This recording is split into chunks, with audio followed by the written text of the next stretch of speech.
No, morjesta. Sit lähdetään vähän palottelemaan Smugglerin pääjäykkäreitä pienemmäksi. Elikkäs, tänne oli haaveena, eikä vaan haaveena, vaan tavoitteena saada 3 penkkiriviä, 2 penkkiä ja taakse sohva. Sinne edellisiin videoihin aika moni kommentoisikin, ettei tuu missään nimessä mahtumaan. Tuolle kipparin penkille mallatti yhdessä videossa jo paikkaa ja siellä löytyisikin aika hyvä paikka tuolta tuon joustetun penkirungon kanssa. Ja todella monet kommentoisivat, että ei ole tilaa, että ei kannata väkisiänkin, ettei jää niinku liian vähän tilaa jaloille. Mut hei, kattokas tätä. Te saitte melkein mutkia uskomaan teidän horinoihin, mut kattokaa mitä mulla tuli messuilla vastaan. Siellä oli tuo Boosterin isoin, tai itse asiassa toisiksi isoin Booster Magnumi, mihin oli tehty ihan samanlainen istuuntoteutus kuin mä tähän haluan. Elikkä 4 joustettu penkkiä ja 1 sohva siellä takana. Ja tässä se on vähän liian tiivisti mun mielestä tehty. Ja Smugglerissahan tätä istumaukon niinku pituussuunnassa oleva tila on ihan järjettömästi enemmän. Ja mä sain mun kipinäni takaisin, että kyllä se tähän saadaan toteutettua. Mutta siinä voi olla, että toi poikittaislaipio tulee tosiaan vähän tielle. Sitä joka tapauksessa joudutaan madaltamaan, että tosta tulee kulku nyt tonne taakseen, mikä oli ennen konetilaa. Eli täällä on tämä 1 rungon pääjäykisteistä poikittainen laipio. Mutta niin kuin tästä nyt hiukan näkee, että jos tuohon tulee kipparin penkki, niin se keskimmäinen penkkirivi tulee vähän niin kuin just tämän laipion tilalle. Niin sitä täytyy tosta jyrsiä aika paljon pois. Ja toivottavasti sitä pystyy jyrsimään tarpeeksi pois. Jokainen ymmärtää, että rungossahan on niin kuin pitkittäispääjäykisteet, mitkä jäykistää runkoa niin kuin pitkittäissuunnassa. Ja sitten sen lisäksi on nämä poikittaiset, mitkä jäykistää runkoa poikittaissuunnassa. Ja samalla niin kuin jäykistää näitä laitoja ja sitoo näitä laitoja sekä tätä kantta tähän veneen runkoon. Ja sitten kun nämä poikittais- ja pitkittäisjäykisteet yhdistetään, niistä tulee tämmönen vähän niinku selkäranka tälle veneen rungolle, mikä on niinku ihan välttämätön. Se tuo niinku kiertojäykkyyttä samalla tähän runkoon. Ihan sama miten paksu runko on, jos siellä ei olisi jäykisteitä ollenkaan, niin se olisi vetellä, kun sen kanssa lähdetään tuonne merellä ajamaan. Eli tuolla näkyy nyt noin 2 pääpitkittäisjäykistettä, jotka lähtee tuolta peräpeilistä ja jatkuu ihan koko veneen rungon ihan tuonne keulaan saakka. Ja nämä sisustaat on sitten rakennettu niinku noiden jäykkäreiden päälle. Ne on ne pitkittäisjäykisteet ja sen lisäksi on sitten näitä poikittäisjäykisteitä, mitkä on lähes aina tämän kokoisessa veneessä sitten näitä niinku laipioita, eli seiniä. Ne ollaan mennyt tuolta runkon kiinni ihan kauttaalta ja tulee sieltä ylös asti jäykistä samalla kanttaa, laitoja ja koko tuota runkoa. Eli sanomattakin selvä on, että sitä ei missään nimessä voida poistaa kokonaan. Mä en voi laikata sitä tuolta pois ja jättää tuota poikittaisjäykistettä pelkästään tuonne niinku lattian alla olevaan osuuteen, vaan siinä kohtaa tämä runko tulisi niinku tästä ylöspäin sitten ihan veteläksi.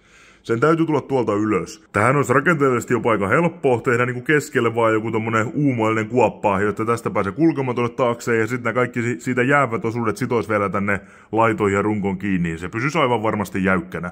Mutta nyt kun tuo halutaan penkki, se tarvitsisi leikata niinku ihan tuolta näin paljon pois. Ja kuten näkyy, tonne ei paljon tavaraa jää, eli sitä suoraan sanottuna ei voi tehdä niin. Joo, mutta mulla ei tosiaan ole noita penkin alkoinut vasta 1 kappale, niin mä pystyn mitenkään fiksusti niitä tonne niinku oikeesti mallaamaan. Ja täytyy nyt pistää se 1 penkki tonne ja ottaa tarkat mitat ja piirtää oikein niinku ylhäältä päin kuvattuna tuo koko istumaukko, niin sit sitä pystyy tarkasti näkemään, että miten paljon tilaa sinne jää. Tai oikeastaan katsoo mikä on niinku minimitilaa ja sitten menee sen kanssa ja katsoo, että mahtuuko ne penkit sinne. Mutta joo, se poikittaisjäykkäys on semmonen, että se voi myös koitua ongelmaksi, vaikka ne pituussuunnassa sinne mahtuisikin. Täytyy sitä myös mallintaa samalla tuohon kuvaan. Eli tänne taakse tulisi se 1 ihan kiinteä sohva, niin tänne tulisi sitten niinku pystylevy, mikä on selkänoja, ja siitä lähtee sitten vaneeri tänne päin, mikä on se istuunosa.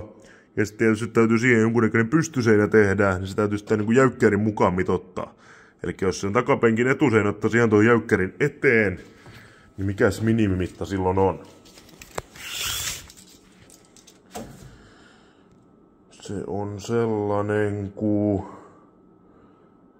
46 senttiä. Istumaukon kokonaispituus tuolta laipiopinnasta tonne taakseen on 3 metriä 15 senttiä. Leveys oli 179 senttiä ja sitten pituus tuolta ihan perästä tähän laipioon oli 122 senttiä. Sitten mitataan vielä, että mikä oli se ihan niinku minimi etäisyys sillä penkillä, jos niitä tähän tulee. Tolle jo katsottiinkin se hyvä paikka, että se kun saat on kuskin ohjauksen tehtyä, mutta sitten sen takana oleva penkki, sehän voi olla vähän lähempänä kuskia, kun sinne ei mitään rattia tuu.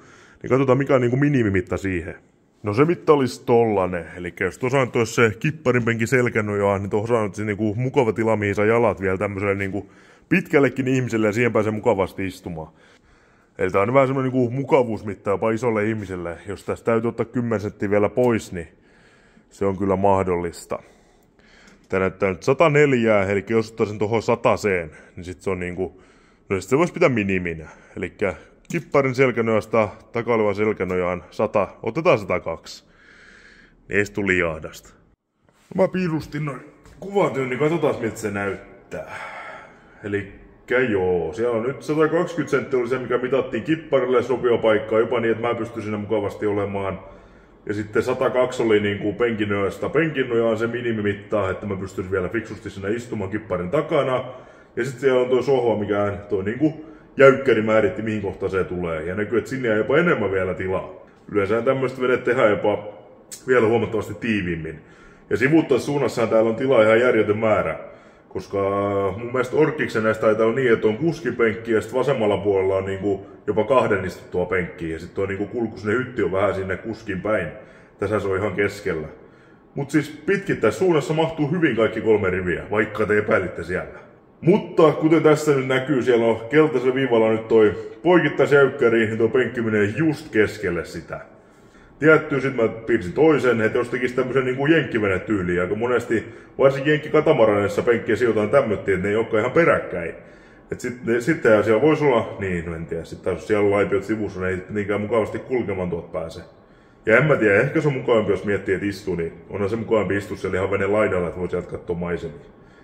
En välttämättä pidä tätäkään nyt vaihtoehtona.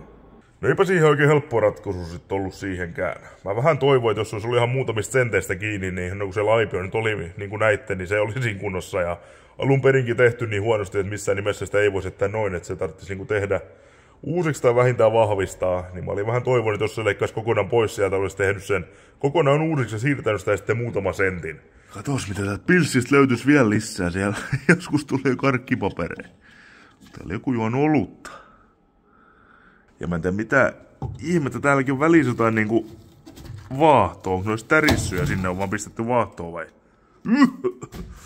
En tiedä, kuottavaa. Mut niin, tästä nyt näkee, että jos mä leikkaan tosta tänne lattiapintaan asti tän, niin eihän tonne jää niinku jäykistävää laipio ollenkaan. Tänne on niinku pakko saada. Täällä riittää ihan tämmönen, tonne ei tule paljon voimia. Mut tänne täytyy saada joku niinku kulma, mikä sit olisi näitä runkoja laitoja. Se on niinku pakko. Ja sit taas kun penkin jalka tulee niinku tohon asti. No itse asiassa nyt mä olen miettimään sitä, kun se jousettu penkin runko, se on niin pirun leveä. Mutta entäs ottaisikin tommosen kapeamman penkin rungo? Sehän tulisi sit niinku täällä kohdilla, se tulisi vaan niinku tohon asti. Jos se olisikaan joustettu, en tiedä, olisiko muutenkaan ollut varaa ostaa niitä joustettua penkkejä niin paljon, mutta jos tänne pistäisi ihan kiinteät penkirungot, niin sehän voisi olla niinku semmonen kapeampi tolppa. Sitten saisi vedetty tänne asti ton. Mikä se taas olisi jo riittävä.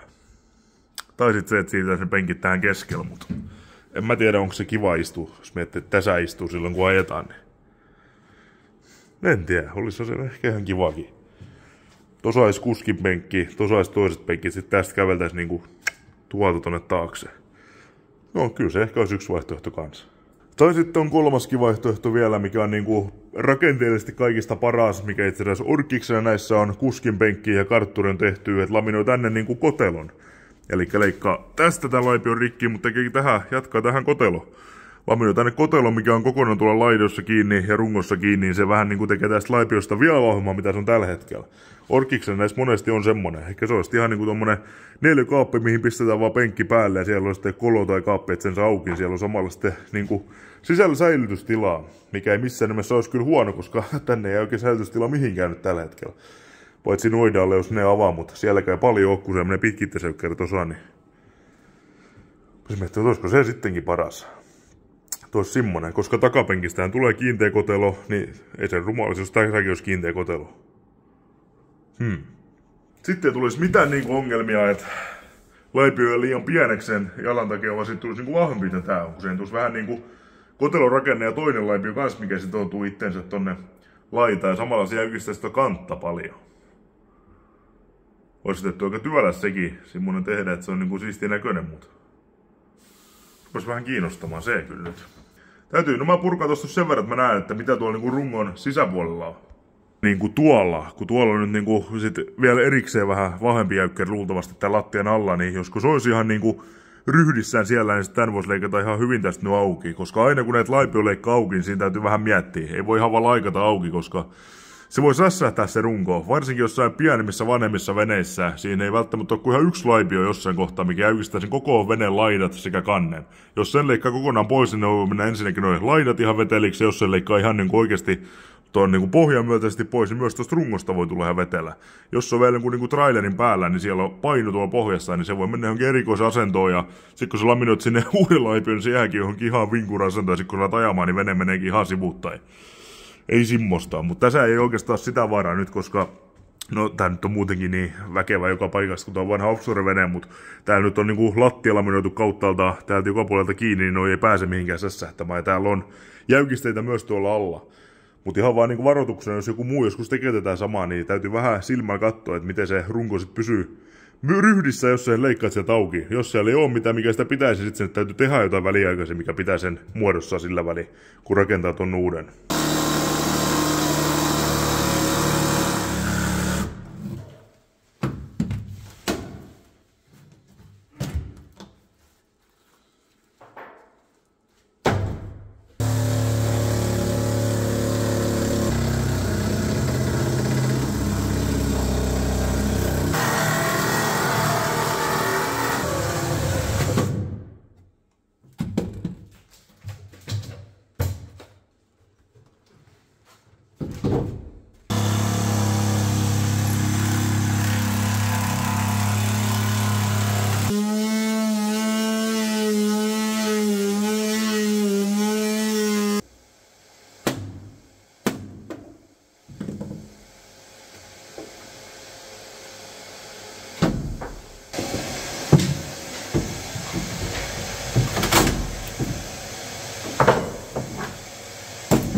Mikä viritys. Ja jos joku ihmettelee, että minkä takia mä oon vetänyt suoraan vaan puukkosaa, mikä on sun näppärä, niin tuolta on sun ruuviin, niin mä rupesin sen takia lopettamaan, ja tästä ei voinut vetää sen kanssa, kun täytyy tuo pääjäykkäri jättää sieltä kuitenkin ehjäksi. Ja ensinnäkin, mikä ihmeen viritys tää on. Täällä on siis istumaukossa niinku tommonen kuppi, ja siellä on selvästi ollut pilssipumppu. Noista Sikaflexin rämmäleistä näkyy, että siinä on ollut pilssipumppu semmonen ritilä. Niin minkä takia ei voinut tehdä suora reikää sit tonne, että se olisi vannut pilssiä? No, en tiedä. Sinne on ihan vaan ruuvattu niinku vanerin sen verran, että on tehty kuppia siihen pilssipumppuun. Siis kattokaa hiukan näitä virityksiä. Täälläkin niinku, siellä menee kyllä toi vaneri tonne ylös asti, mut sit toi kansiosa oli tuettu tämmösellä. Siis ihan vaan kakkosella oli lyöty Sikaflexin kanssa ruuvit siihen. Toinen tuki tätä nurkkaa ja toinen tota kantta tuolta. Niinku simmosia virityksiä. Eli mun suunnitelma olisi nyt tän laipion kanssa semmonen, kun täällä on tää ihan fiksussa kunnossa oleva ydinvaneeri, tällä niinku puolella, tai ihan niinku viimeisin vaneeri. Mä en nyt uskalla sanoa, että onko tää alkuperäinen, kun tää on niin vanha vene kyseessä, mutta tää on niinku oikeesti nätisti tehty. Se on hienosti laminoitu ihan kauttaalta tänne joka puolelle, ja se ei ole missään nimessä märääntynyt. Se on jopa todella hyvässä kunnossa. Mutta sit siinä on joskus ajan saatossa joku liimannut Sikaflexilla ja ruuveilla lisää vaneria niinku tonne sisäpuolelle. Siellä on paikkapaikoin 1 kerros ja paikkapaikoin 2 kerrosta vedetty ihan vaan niinku, ei millään tavalla laminoitu niin, että sit on oikeesti kestävä rakenne, vaan ihan vaan liimattu ja ruuveilla lyöty kiinni. Että tätä on saatu niinku paksummaksi paikkapaikoin. Varmaan sen takia, että täällä on ollut jonkunnäköinen rakenne sitten täällä niinku tällä puolen. Joku sisustaa penkki tai joku niin, että se on saatu sitten löyty niinku ruuveilla tähän laipioon kiinni. Ja nää nyt sit on nää lisärakenteet, mitä tänne on tehty, kun niitä tosiaan niinku laminoitu tänne, vaan on ihan vaan Sikaflexin kanssa liimattuun, niin sinne joskus päässyt sitten vettä sisällä, se on ruvennut itteen rikkomaan täältä. Ja sit kun se on vedetty myös ruuveilla tonne kiinni, niin sitä on aika hankala saada täältä niinku ehjänä pois. Ehjänä pois siis siten, että tämä sen taustalla oleva fiksusti tehty vaneeri pysyisi täällä sitten ehjänä. Ja sit taas mä en halus purkaa tätä ihan kokonaan, koska jos mä puran tätä ihan kokonaan, niin mun pitäisi myös täältä avata sinne kotelot semmoset niinku 40 sentin matkalta auki. Niin kuin mä nyt tuolla joudun tekemään. Että sen saa laminoitu sit se laipion niinku molemmilta puolilta tänne runkoon takas kiinni.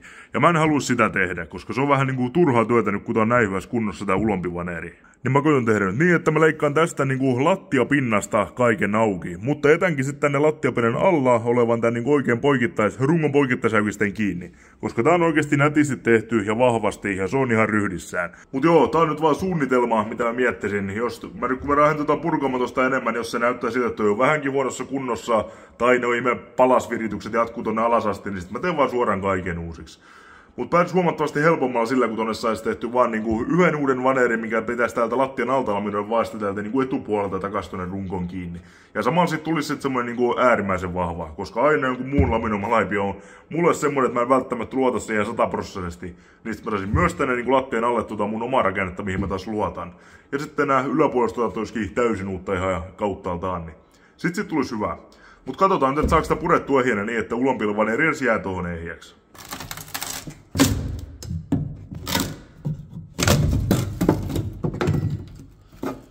Kaunis viritys taas.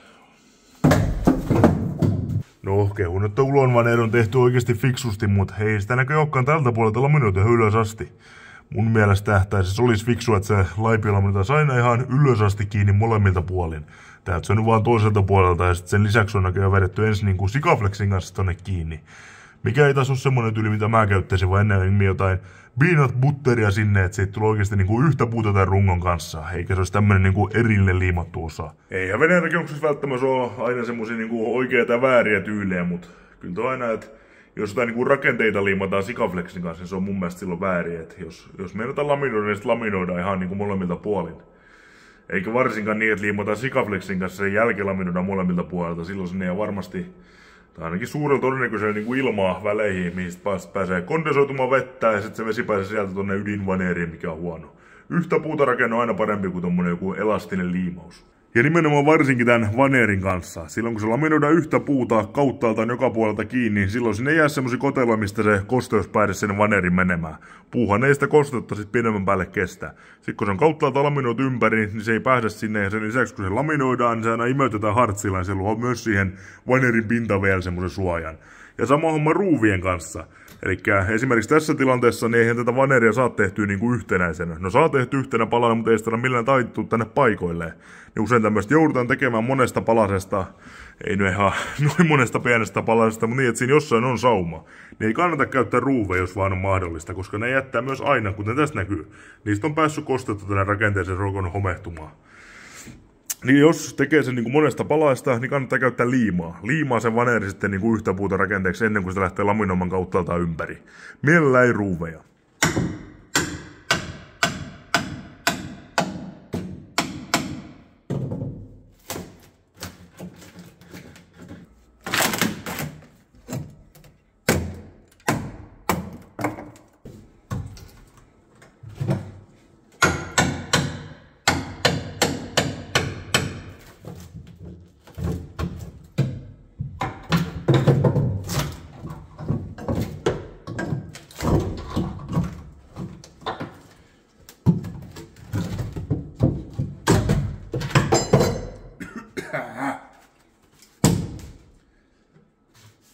Kaunista.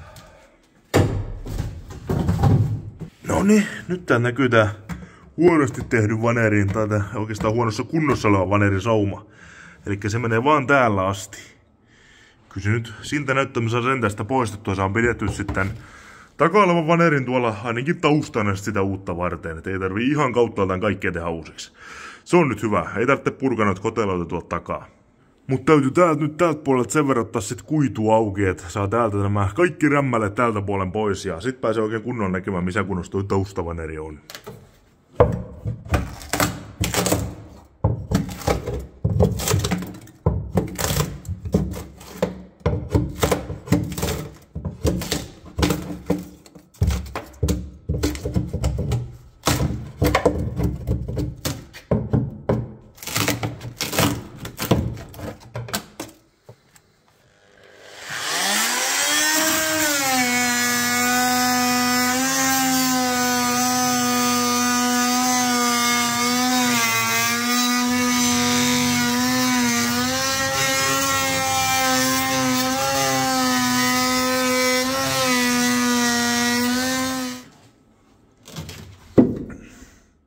Oho!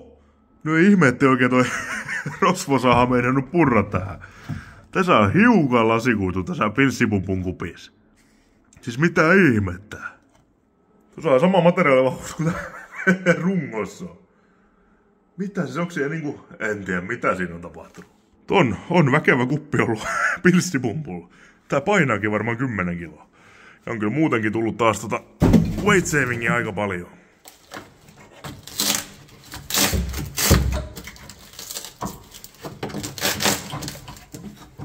Kuitu kovin kiinni.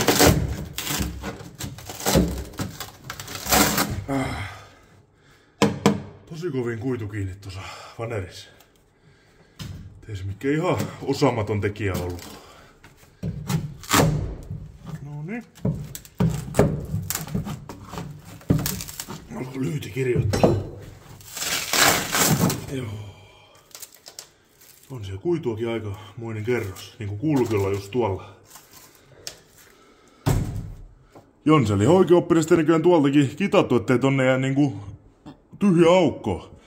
Ja sit sen päälle laminoituu. Et vaikka tuolla olikin Sikaflexin kanssa tehty, niin täällä alla on kyllä tehty ihan nättiä työtä. Ei pelkkiä haukkuisit edellisen rakentajalle. Ei, nyt näyttää pahalta. Nyt näyttää tosi pahalta.